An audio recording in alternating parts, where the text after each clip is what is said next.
Hello everyone, welcome to task for today TFT-29. We are studying about an Indian sociologist A.R. Desai.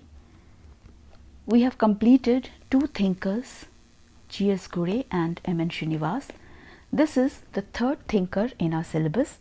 We are studying Sociology paper 2. A.R. Desai falls under two subtopics of our syllabus. The first one is topic A1C, which is perspectives on the study of Indian society. We have already studied about G.S. Ghurye and M.N. Srinivas. Today we will be studying about A.R. Desai, and another topic, which is topic A2A, the impact of colonial rule on Indian society. There is a subtopic, social background of Indian nationalism, and this is about A.R. Desai. A.R. Desai wrote a book which was titled Social Background of Indian Nationalism, and he was known for his Marxist sociologist. A brief introduction to the thinker. He was a pioneer in introducing the modern Marxist approach. He gave a new perspective to evaluate changes in Indian society. These changes were taking place because of the British rule in India. As a student, he took part in various student movements, and he was a student of G.S. Ghurye. Later on, he married Neera Desai, who was a pioneer in women's studies. When we talk of the methodology that he adopted, A.R. Desai used the dialectical historical model of Karl Marx. He studied about economy, economic structure, relations, especially the property relations. He redefined tradition and he related it with economy or economic structure, and he did not believe that tradition was related to age-old customs or rituals. On the other hand, he believed that economy was intricately related to tradition. He studied the national movement which took place during the British rule, and it finally led to our independence. He was majorly interested in the social unrest and how these were related, or these led to certain changes in economy, or perhaps economic changes led to social unrest. He was responsible in these relations. He also tried to understand the capitalist mode of development that took place under the British rule. Before we start off with A.R. Desai, there are a few concepts that need to be cleared. These are majorly related to Marx, but they have to be understood before we try to unravel the mysteries of A.R. Desai. First one is about cause and effect relationship, and it is very important in social research. In a cause and effect relationship, there are two variables. One is the independent variable, the other is the dependent variable. Independent variable is the variable which causes change in another variable, and the effect of this variable is seen on, let's say this is y, this is x. So x is the independent variable and y is the dependent variable. Any change in x will lead to changes in y. For a cause and effect thinker, there is a direct relationship, a unidirectional relationship between the independent variable and the dependent variable.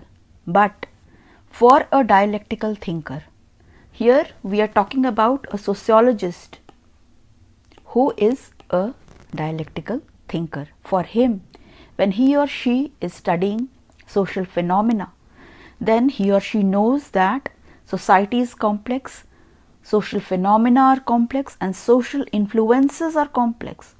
They never flow in one direction, and that is why we cannot assume that only X will lead to Y.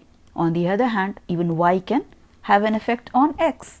So, the direction of this cause and effect is not unidirectional, but for a sociologist who is a dialectical thinker, this direction will be bidirectional. Talking of dialectics, there are three terms. First one is thesis, second is antithesis, and third is synthesis. Dialectics leads to change, but how? In any society, or let us assume this is a stage 1 in a particular society, there is one force which favors the status quo, which is the thesis, and the other is the antithesis. This opposes any kind of status quo, or it favors change. So, this will be in favor of status quo and antithesis will be in favor of change. As a result, what happens? Because of these opposing forces, a new kind of situation is produced, and this is mainly to balance these two opposite forces. This situation is known as a synthesis. So, thesis plus antithesis leads to synthesis.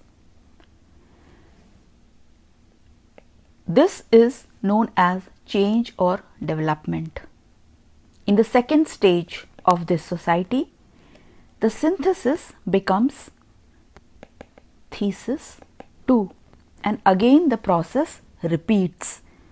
A new antithesis 2 is born, which opposes this thesis, and synthesis 2 is produced, which leads to another society, which is society 3 or stage 3. This is the concept of dialectics or dialectical model, and this was believed by Hegel.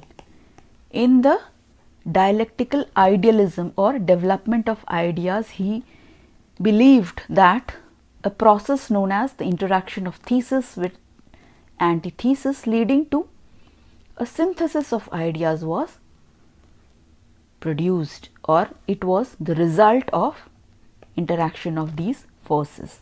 This was believed by Hegel. Now, Marx adopted this approach or adopted this concept, but he made a few changes. We will see these changes. Talking of dialectics, there is another term which is determinism. What is determinism? It is also a philosophical term. It means that all events, any event which is produced, they are completely determined by previously existing choices. Thus, it is a kind of cause and effect relationship. Cause and effect relationship. But there is another catch. It also assumes that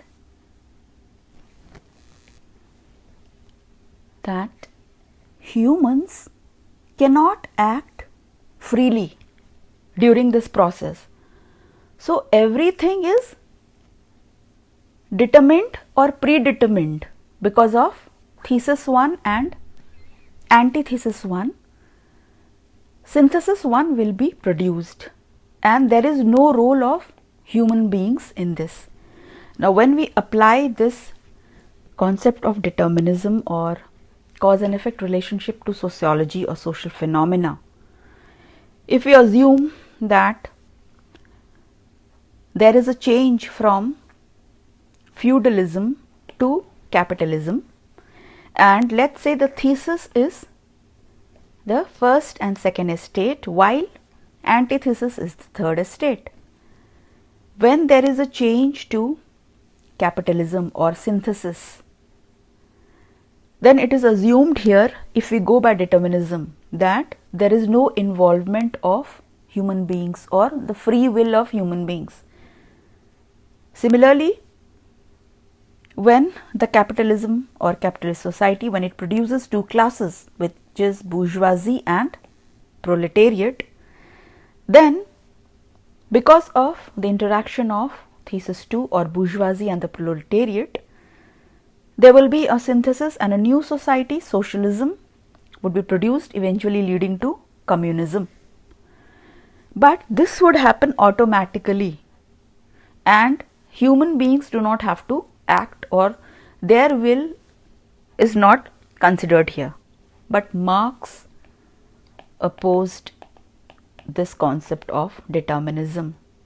He said that yes, it was a possibility that socialism or communism would eventually come, a communist society would eventually come into picture, but it will not happen unless the human beings acted.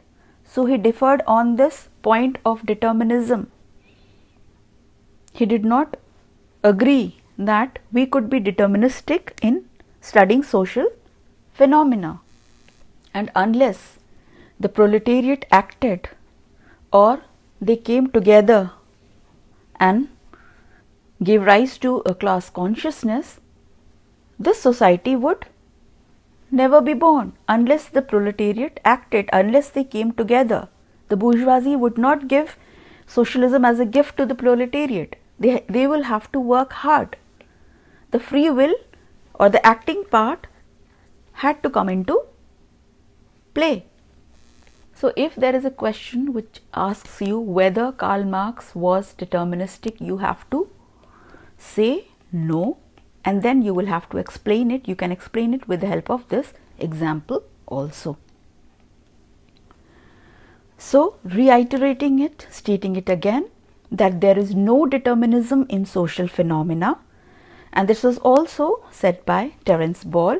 He described Marx as a political possibilist. Remember this term. He considered it a possibility that a communist society would come into picture finally, would be established finally. But he did not say that it was inevitable or it was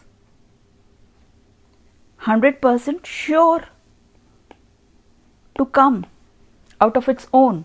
No, there was a possibility, but it did not mean it was inevitable or it was bound to happen.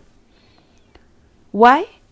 Because Karl Marx knew that social phenomena, they act and react,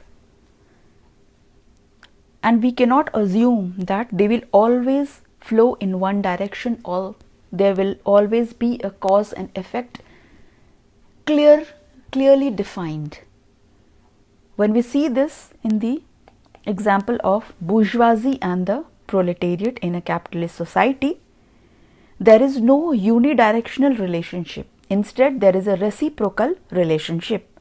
Reciprocal relationship means a relationship which follows or flows both ways. Here, some event X causes a second event Y, and also this Y may cause X. Like, because of the exploitation of the proletariat by the capitalist, the workers became dissatisfied and they adopted militant methods. They revolted, they rebelled. But at the same time, it cannot be denied that maybe because the workers became more rebellious, the capitalist had to adopt stringent measures, or they had to take the help of punishment in order to suppress the rebellion by the workers. Thus, there is a reciprocal relationship. And as Marx said that there was no inevitability. The future may, you have to remember this word, may be based on some contemporary model, but not inevitability. There is may means there is, let's say, 99% possibility that some event may happen, may occur. Communism may occur. Communist society may come into picture. There is a 99% surety, but we cannot say for sure. We cannot be 100% sure that it will happen. This 1% difference is what Marx was talking about. He said that he knew that there was 1% possibility. This is hypothetical. He knew that there was a possibility that communist society may not come into picture. He knew it. And that is why he was not deterministic. The Marxists, they hoped and believed that the future was to be found in socialism, but the proletariat could not simply wait passively for it to arrive. They could not stand still and do nothing. Instead, they had to work hard in order to build a class consciousness, unite all the classes together, working classes together, and only then they could dream of a proletarian revolution and finally this society.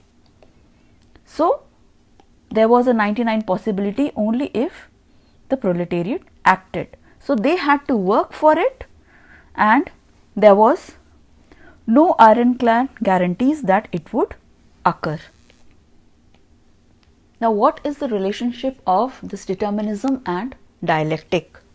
We are studying about determinism while studying dialectics, because in dialectic model it was assumed that a thesis plus antithesis would lead to a synthesis, and it was, according to this model, there was 100% surety that this was come into play. But Marx did not believe, and he knew that there was a possibility, but there was no surety that this would happen, and that is why he did not agree with this model, which was the dialectic model, thesis, antithesis and synthesis. Marx knew that social phenomena or study of any social phenomena could be reduced to a simple formula of thesis, antithesis and synthesis, because in the real world we cannot be sure that a particular event or a particular class will react in one particular manner. We cannot reduce real phenomena to any equation. That is why a sociologist who is a follower of dialectical model is not deterministic. He does not blindly follow the thesis, antithesis and synthesis model, because he knows that in the real world there can be no surety that a particular social phenomena will react in one particular manner. And this has improved, because till now we haven't seen the advent of the communist society that Marx was talking about. We haven't seen the proletarian revolution. So, although there is a possibility that maybe in some time in the future this may happen, but this has not happened till now. Therefore, this rule, thesis plus antithesis leading to synthesis, does not apply to social phenomena. Now, if Marx rejected the theory of dialectics or dialectical model of thesis, antithesis and synthesis, then how did he apply dialectics? What was he studying, and why do we say that there is a concept of dialectic materialism in Marxism? Marx was interested in the study of real relationships. He was interested in the reciprocal relationships, and he did not believe that a simple rule of thesis, antithesis and synthesis could describe social phenomena. He rejected these abstraction or oversimplification, and that is why he separated from dialectical idealism of Hegel. He knew that we could not separate the capitalists and the proletariats clearly. So, when we talk of capitalists and the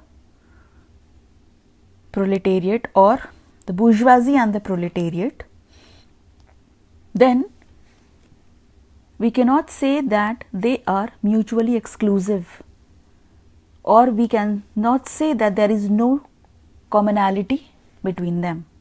Why? Because there may be a successful worker who has experienced social mobility and now he or she is a capitalist, while there may be a capitalist who has experienced downward mobility and now he or she is a part of the proletariat or the working class.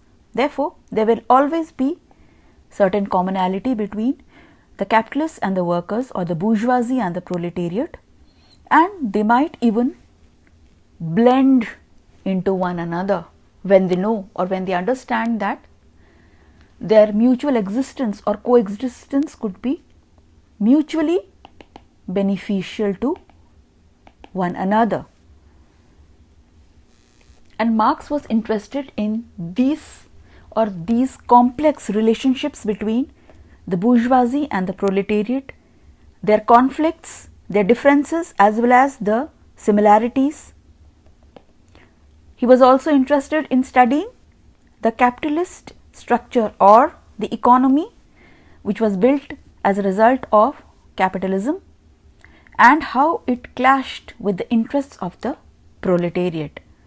So, Marx applied dialectics by studying the conflicts and contradiction. So, he knew that there existed a thesis and there existed an antithesis, but he could not predict, or he would not be overconfident to predict that a particular event can be termed as a synthesis. Although he knew that there were conflicting forces, there were forces which were against one another of the capitalistic nature as well as the proletariat nature, but he also knew that they could also be mutually beneficial to one another. So, there was a reciprocal relationship between bourgeoisie and the proletariat. So, the structure of capitalist mode of production which Marx studied was about infrastructure and the superstructure. Infrastructure mainly dealt with economy, with the forces of production. Forces of production means labor, land, capital, while the relations of production were the relationships between, let us say, the capitalists and the workers, and the workers and the workers. So, these relationships which developed as a result of this new structure of economy, this was known as relations of production. And one class was known as the haves, who owned the means of production, while the other, which owned only the labor which they sold to the capitalists, were the have-nots. Marx was also interested in studying the superstructure, or the structure of other social institutions which resulted because of infrastructure, and these structures were religion, law, polity, education. All these social institutions had a certain place in economy, had a certain place in society, and they were related to the infrastructure. And this superstructure had a very close relationship with the bourgeoisie or the haves. Marx was especially interested in studying the social relationships that go into the construction of capitalist society, because a capitalist society is not merely brick and mortar, or it is not merely about land, labor, capital or tools of production. It is also about the human beings it is also about the social relationships which are built on the pillars of infrastructure. And Marx especially was very much interested in studying these social relationships. And following his footsteps, A.R. Desai studied the social relationships which developed as a result of the birth of capitalism in Indian society under British rule. So we come to A.R. Desai, Marxist sociology.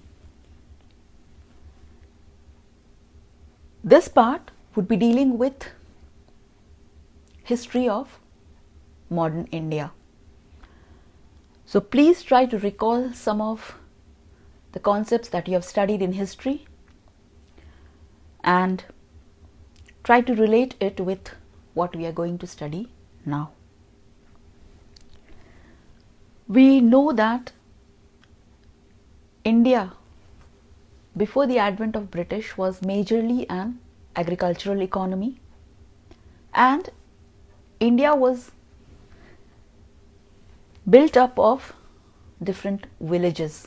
There was no concept of India as such, but yes, we had a territory which we knew as our nation. We did not know what nation was, but because of this territory or because of the different rulers which came before the British, we were somehow under different or common rulers. And India as a concept was about different territories under different rulers, under different religious rulers also. For example, the north, the south, the central part. So we had fragments of India which existed together, and we did not know about nation, we did not know about citizenship, we did not know about democracy. We were totally aloof from the developments of Europe. We did not know what was happening there or how the people in Europe lived. We had no idea. But what happened after British came to India? We experienced massive and rapid changes in every section of society, and it broke the very fabric of society, and we were under a lot of pressure to change our social structure and adapt new methods, new ways of living. All this happened under the British rule. A.R. Desai was very much interested in this transformation that happened because of the British rule. He was interested in studying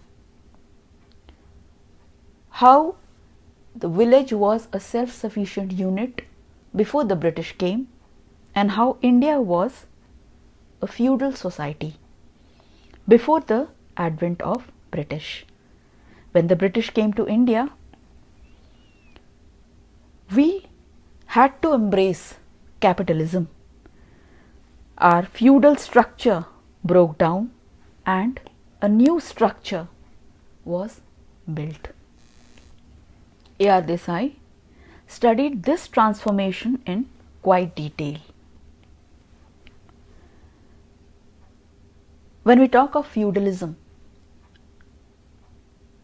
Indian feudalism was not the same as European feudalism. In Europe, there was a class known as the aristocracy or the aristocrats.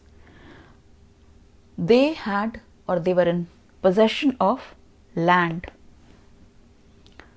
They were rich, and they formed the feudal lords in Europe. There were two classes, the feudal lords and the serfs, who worked on the lands belonging to the feudal lords. If you remember French Revolution, in the French Revolution, it majorly attacked the feudal system. It broke down feudal society. It broke down the livelihood of feudal lords. But This was not to happen in Indian society. In Indian society, there was no concept of private property. There were no feudal lords. Then who owned the land? The land belonged to the village community. It was never regarded as the property of the king. And only the produce which was remaining after consumption by the people of the village, that was given to the king or his official. This was done by the village community. There was no feudal lord who would take this responsibility. There was a direct interaction between the village community and the king, and the king did not interfere in the working of the village. The village was an independent entity and it existed because of agriculture, certain small handicrafts or other industries, also the different occupations. They were assigned by the caste system, and there was dependence or interdependence among the people of a village, and village as a whole was self-sufficient. It did not have to depend on any external force for its existence. This was the Indian feudalism which existed before the British came into India. It can be depicted by this picture. If we assume that this is a village, then these are different occupations, and these occupations, they were interdependent. They fulfilled the needs of one another. There were some people who were involved in agriculture, some were involved in small industries, and they did not have to depend on any external body. They were completely independent of the outside world, and there was no appreciable social exchange with the outside world. But if we considered a territory, a fragment of a territory, then we would find that all these villages, they existed in isolation. They had no idea what was happening in other villages. V1, V2, V3 were independent, isolated units. There was no interaction. Unless there was a catastrophe, there was no interaction, and all these were self-sufficient units. So even though there was a solidarity in village 1, there was a solidarity in village 2 and village 3, yet there was no solidarity among all the villages. So this point has to be understood, and therefore thinking of a concept of nationalism was beyond imagination in pre-British feudal economy. What did Marx observe about India, about Indian village community? He observed that there was a division of labor. This was decided by the caste system. Each caste was assigned few occupations, and the people of a particular caste could enjoy their livelihood by only those occupations. They could not practice the occupations of other castes. There was a segregation, there was a stratification, but they were also interdependent, and that is why there was a cooperation among the people of a village. This village economy was a subsistence economy. Everything that was produced was for its own consumption. If there was a surplus, it would either be sold in the market or it would become a rent to the king. This market was not like the modern times, was not like the one in the capitalist society. It was a small exchange system within the village. There were also a few subsidiary industries. They were not the primary occupations like the handicrafts, like weaving, pottery.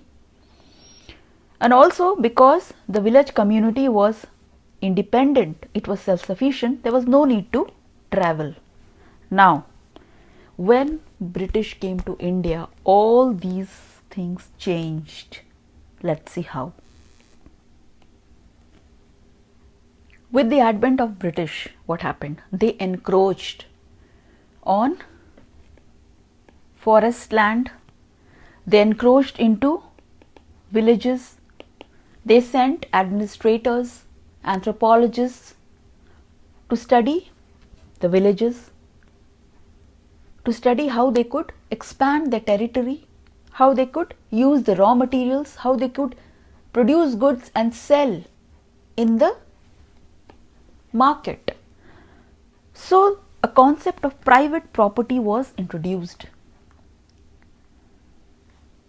The British also came up with a land revenue system. They decided that how much of the produce would be considered as a revenue.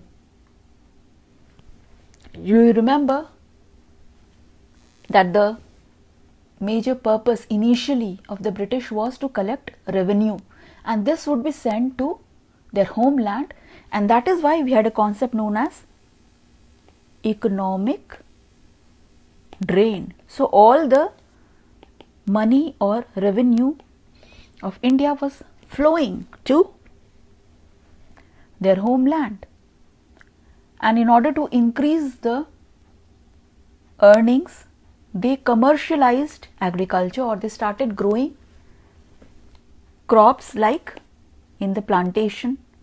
They stressed on those crops which would give money, which could be sold for money. They were not interested in food crops or the staple food of the people. They were mainly interested in those crops which they could sell in the market in order to get money. They also destroyed all the industries, small scale industries or handicrafts, weaving, pottery of the villages. Thus, they deindustrialized because they made no efforts to replace this destruction with any kind of industrial setup. Thus, they broke down the social fabric of the village, the very backbone of village economy, thus breaking the Indian village. They also introduced a new class which was landless, which was poor, which was under debt. It was the working class, and they were forced to work in their factories because now they had no land, they were jobless, they were landless, and they introduced a new kind of economic structure, a new kind of economic relationships, which were the capitalist relationships. This also gave rise to a new class, which was the serf class. Serfs are the landless workers or landless laborers, and they worked under the British or the bourgeoisie or the capitalist on the private property of the landlords. Now, earlier in the village economy, there was no concept of competition. They existed peacefully, they were not interested in any kind of competition or competing with one another.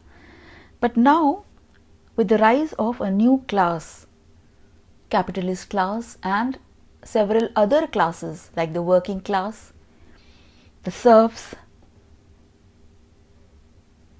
everyone was competing with one another for survival, for the livelihood, for money, for house, for food. So, the Britishers, they introduced an element of competition in the Indian society. So when we look at the book Social Background of Indian Nationalism, we can find the implications of this breakdown of village economy. Whenever we read about this breakdown, we are full of anger, we are full of pain about the breakdown which happened, which our village community which existed before the Britishers came into India, and how it broke down. But A.R. Desai sees this breakdown in a new way.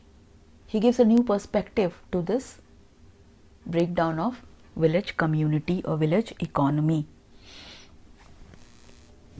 He says that even though the Britishers, when they came to India, they broke down the village economy. They destroyed the industries, they commercialized agriculture, but there was a hope also of change in the future. Now, how did A.R. Desai say this? A.R. Desai saw that there was village solidarity existing in the village community, and all the villages, they were self-sufficient units, but they were physically divided and they were isolated. So there was a concept of village consciousness. Each village was conscious about the existence of itself. There was a solidarity among the people of a particular village, but as a territory, they were not united. They were concerned, or they were village centered. When the British came to India, it broke down the handicrafts, the agriculture and other industries. It introduced the element of competition. But at the same time, there was another development. The classes which emerged, the capitalists class as well as the working class, they united as a class, and eventually they also united together as a nation, or under a larger umbrella known as nationalism. So if the village economy had not broken down, then nationalism would not have arrived in this territory, and India would not have been born. So this is the observation of A.R. Desai, that we would not see a new concept of solidarity, which was national solidarity, had the British not broken the village economy. We would have been satisfied with only village solidarity. So what happened after British came into India? What was the driving force behind the emergence of nationalism? It was modernization.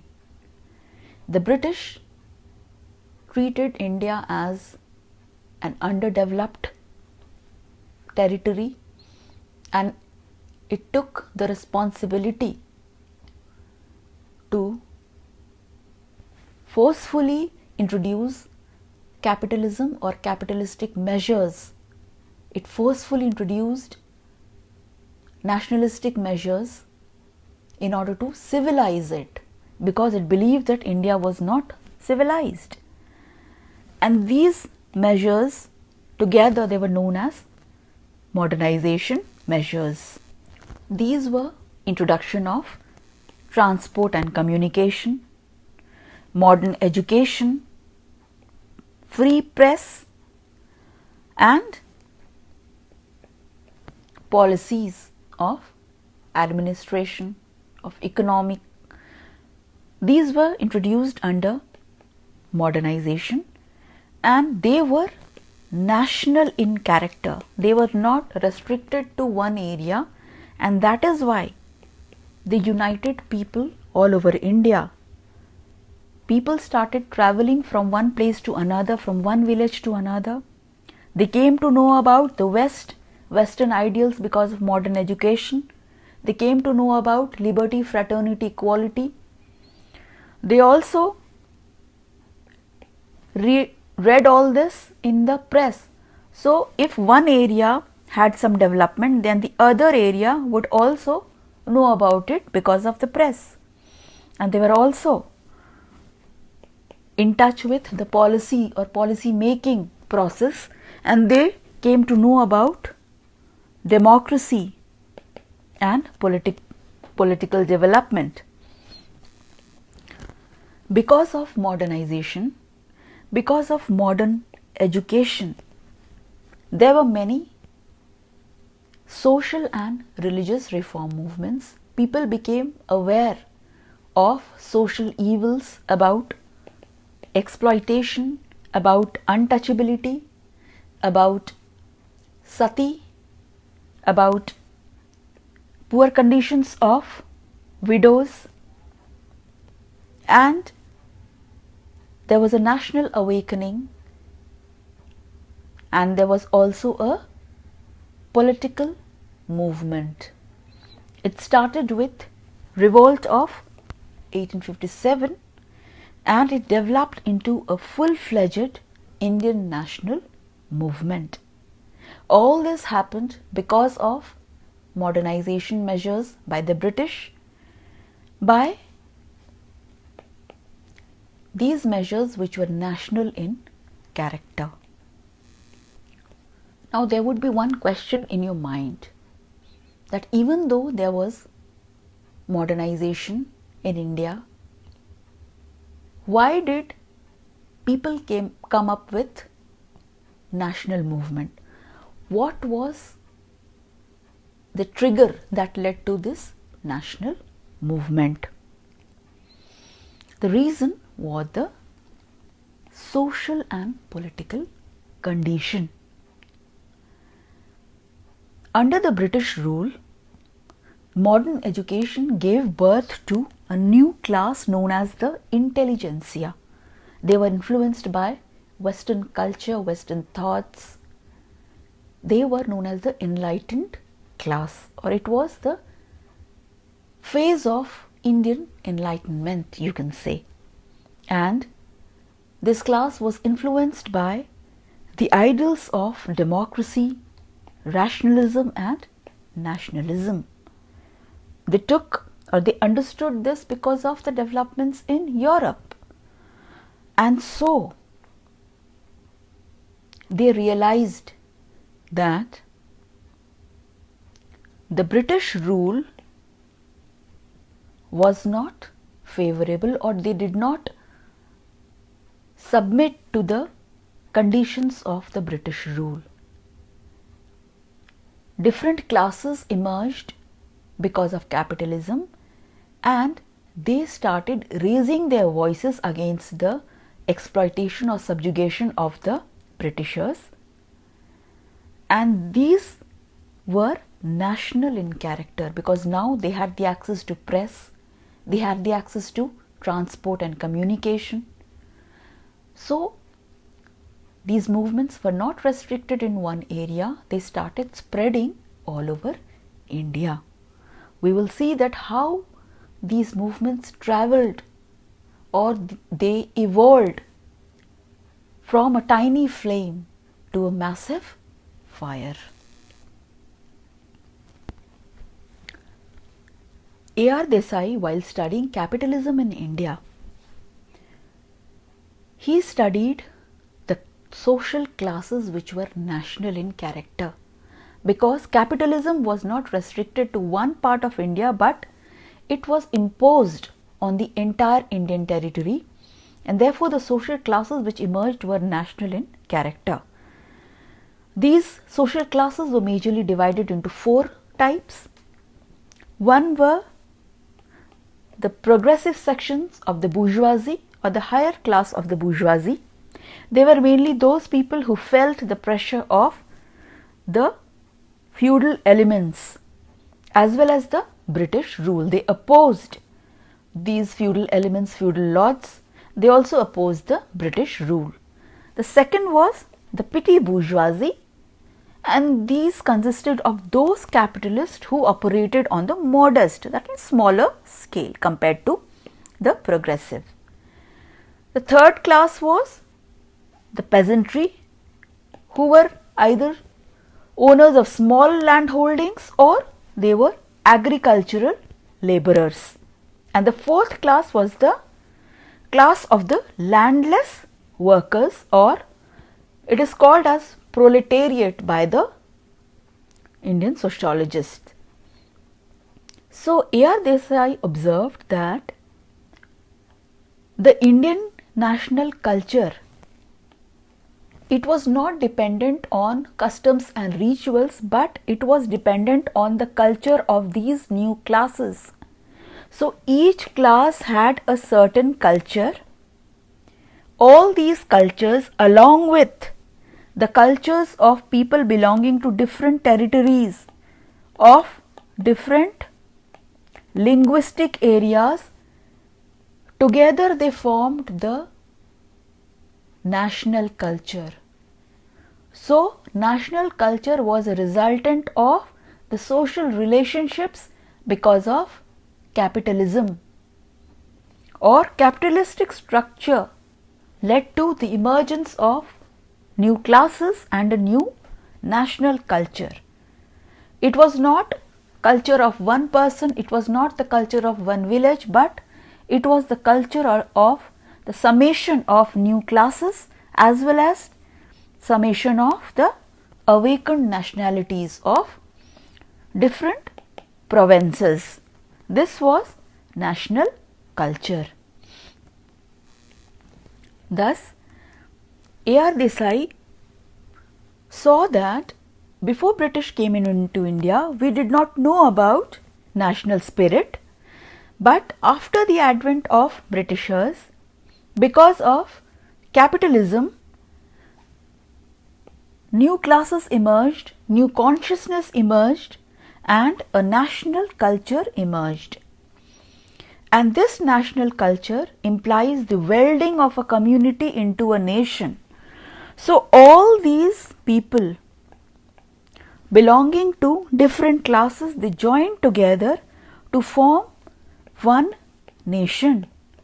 And all these classes, they were not isolated, independent units, but they were a part of a whole.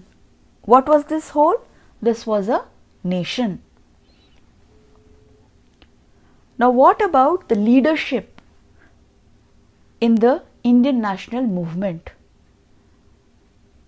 There were few phases. Leadership was not held by only a particular section of people, but the baton of leadership changed hands, and there were different sections which carried the baton in different phases.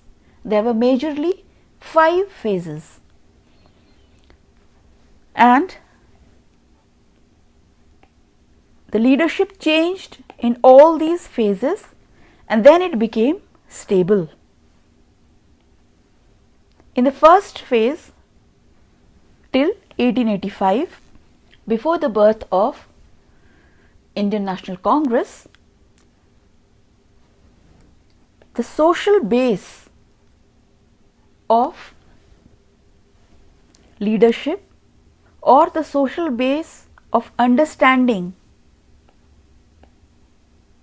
about nationalism was very small.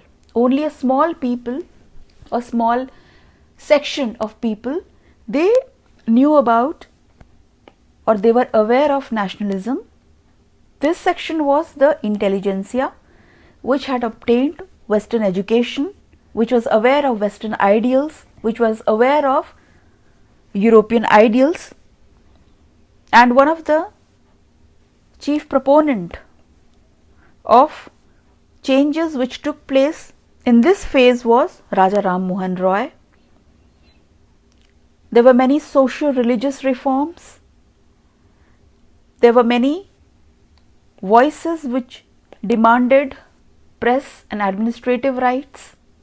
They were influenced by the ideals of democracy, rationalism and nationalism of Europe.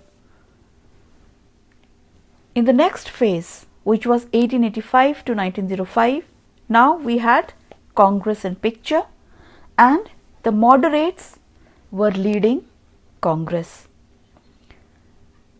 In this phase, a new bourgeois came into play. This bourgeoisie was born because of capitalism, and the people who knew about capitalism and nationalism were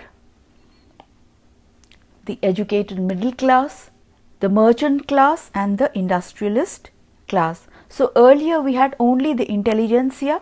Now the base was widening. Educated classes, middle classes came into picture. The merchant classes and the industrialists, they also came into picture. Why? Because of capitalism. But by the end of this phase, there was a new section which was discontent with the methods of the moderates. This was the extremist section, and it did not believe in the methods of the moderates. It was disillusioned because of announcement of the partition of Bengal. It believed that we could not accept the decision of the British and we had to take action. And they were politically discontent. They were also heavily burdened because of unemployment, and they led many terrorist movements and many assassinations. So while one leadership was a firm believer of the Western culture, the other leadership, which was gradually coming into picture, was a believer in the ancient Hindu culture. In the third phase, 1905 to 1918, the extremists were fully in power or fully in leadership. There was more political freedom, or they wanted more political freedom. They were politically conscious. The social base has widened. Now even the sections of lower middle class had joined the national movement. But because of the militancy, the secular character was affected, and there was rise of communal forces. In phase 4, 1918 to 34, the masses had joined, and under Gandhiji's leadership, two national movements or two mass movements were launched: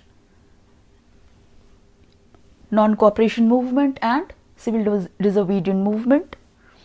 There was a national awakening, and now the people understood fully the impact of the British rule. They understood about economic crisis, about repression. There were new classes, especially the oppressed classes, the peasantry and the working class. Now, apart from the capitalists, there was also a new class, which was the socialist and communist class. They launched several trade union movements, and they also entered Indian national movement after 1926.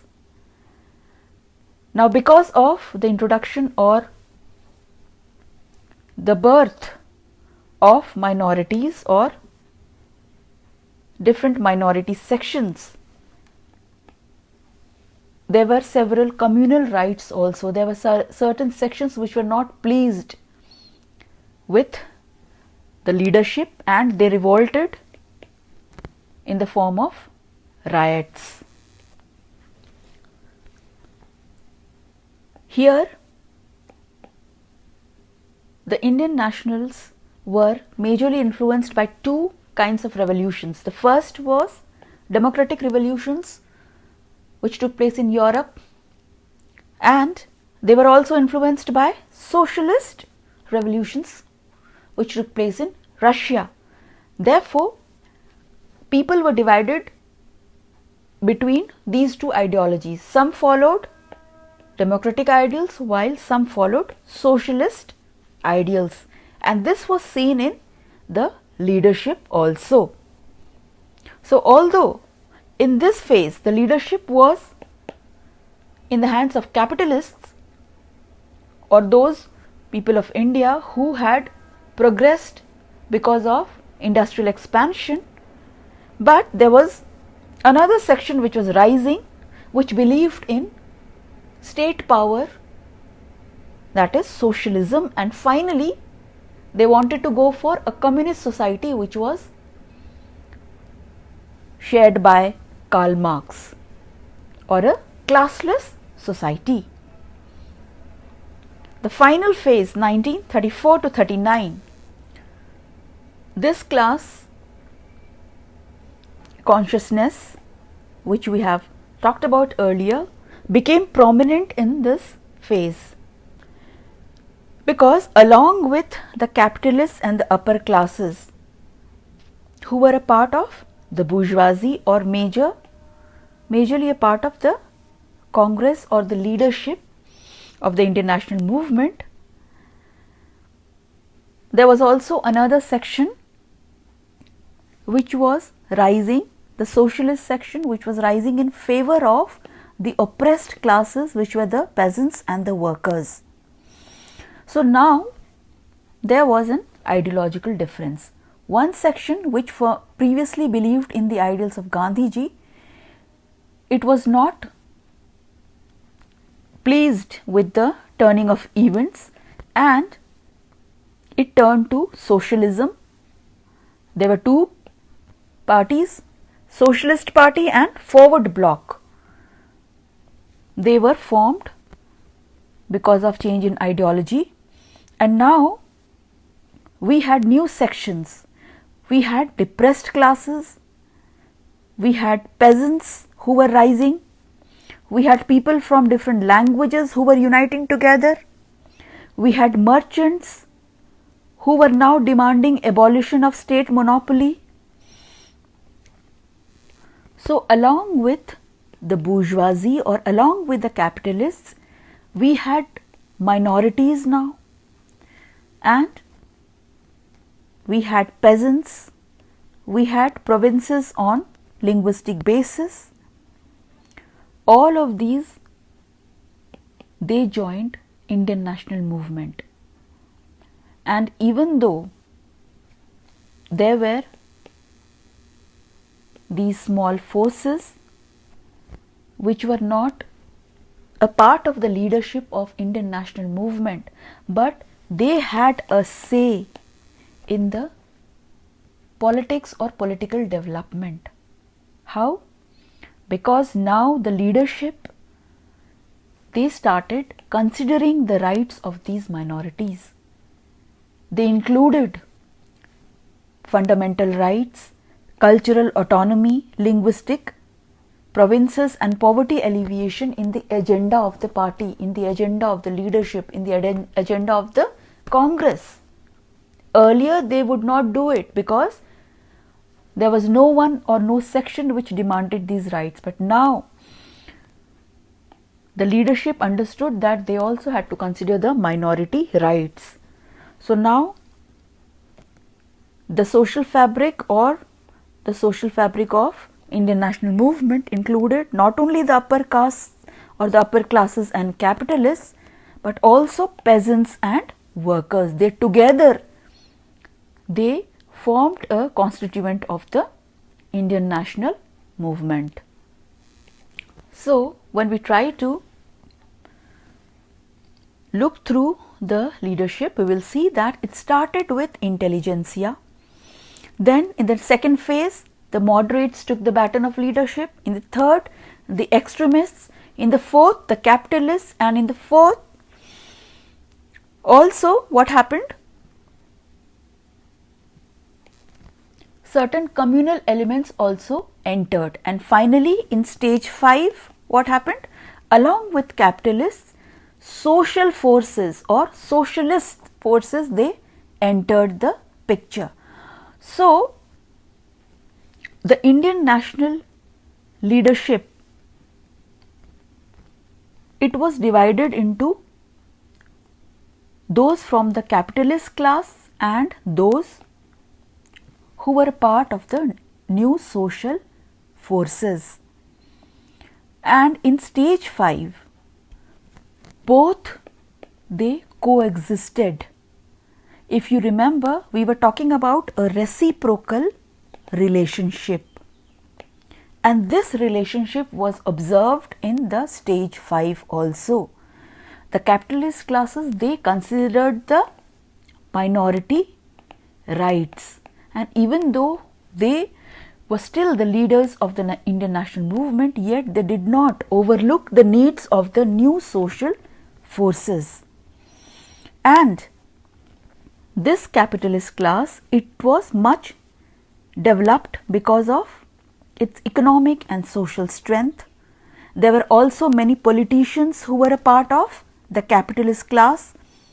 It was much forward in the strategy, while those belonging to the new social forces, they were mainly culturally backward. They were from the weaker sections and they were not a part of the bourgeoisie.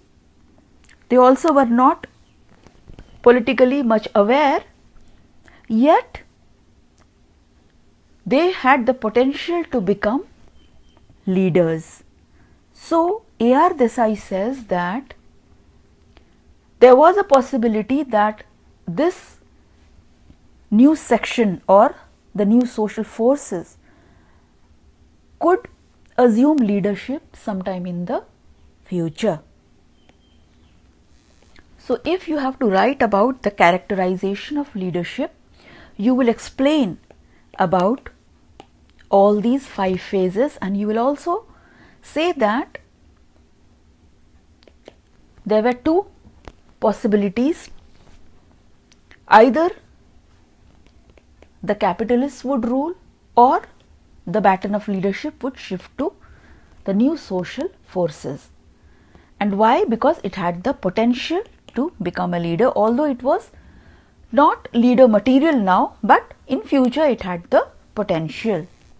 So, if you try to relate it with Marxist theory, you would understand that this new section which was born, it was in favor of socialist society, and eventually it wanted communism, which was a classless society. And even though today it is not united as a section, or the class consciousness has not developed as it should be in order to bring a proletarian revolution, yet there was a possibility, and this was said by Marx. And this is what A.R. Desai also said, that this development was seen in the leadership of the Indian national movement. This same reciprocal relationship between the capitalists and the workers, or the bourgeoisie and the proletariat, it was seen in the Indian national movement also, in the leadership of the movement. And finally, the historical materialism, when A.R. Desai, he tried to apply it to India, what did he find?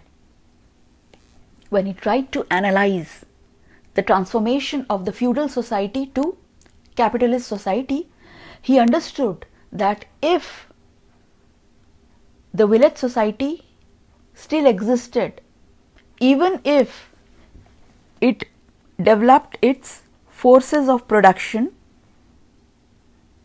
still it would remain a village only. So, what does this mean? Progress is achieved not through qualitative extension of the good aspects of the old. So, even if we developed the economic structure of a village, we would still be a village. The change would only be quantitative, it would only be evolutionary. There would be no drastic change. In order to bring a drastic change, a qualitative transformation was needed. Qualitative transformation means a revolution, a revolutionary change. This revolutionary change meant negation or breakdown of the old mode of production and the establishment or transition into another. So, breakdown of the feudal structure and transition into capitalism, that was the only answer. So, even if we developed feudal economy, the changes would only be quantitative in nature, they would only be evolutionary in nature. But in order to bring a drastic change, in order to bring a revolutionary change, we had to negate or break down feudal economy, and we had to transition into a new mode of production, a new economy, which would be capitalism. This would be revolutionary in nature, but that is how history moves dialectically, through reciprocal relations, through contradictions, through conflicts. And if we wanted to progress in history, we had to dissolve the old mode of production and we had to opt for higher relations of production. Only then could we progress or develop historically. That was the theory of historical materialism, and this breakdown of old mode of production or replacement of old mode of production with a new mode of production and the birth of new relations of production was necessary. Thus, Marxist approach, while analyzing Indian society, it tries to locate within our society two kinds of forces. Unlike structural functionalism, which consisted mainly on or which concentrated mainly on the forces which preserve a society, the Marxist approach also concentrates on the forces which prompts change. It seeks to study the interplay of these two forces, forces which preserve and forces which prompt change. And as a result of this reciprocal relationship, as a result of the conflict or contradiction between these two forces, as a result of this dialectics, a new kind of social organization, a new kind of synthesis is formed, and which is of a higher nature. And according to Marx, if we wanted to develop, if we wanted to progress as a society, if we wanted to unleash the productive power of mankind, then we had to accept